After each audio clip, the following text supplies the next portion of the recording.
awak lah tiba di kaki Bukit Batu Cikudo. 2 jam putih dah awak tu.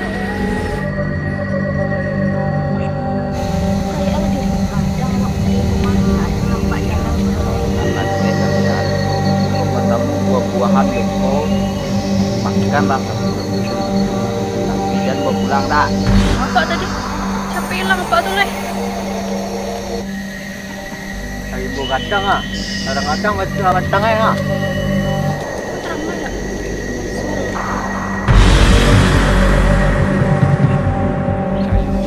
Dia mistik-mistik. Bayangkanlah diri buah kacang. Saya pun yang nanam kebun kayak gitu.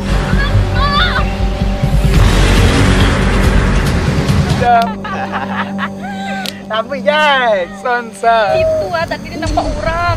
Yang igau Jun. Iku kayu ke mau dia. Orang malu orang wah. dia nak pairo. Dia nak pairo. Jack. Ini kau nak balu dibahas yang lain-lain. Buat carinya.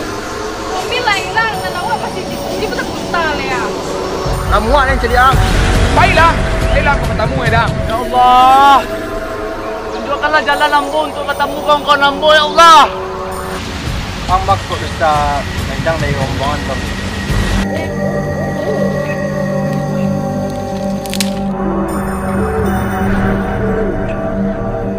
Dia mimpi yang top.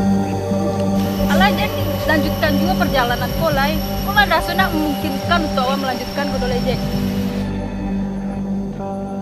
Buka lah Jack. Apa lagi buka lah Jack, lagi yang lain Jack. Dia bayang dia. Aku menyesali perbuatan Ambo. Tolonglah.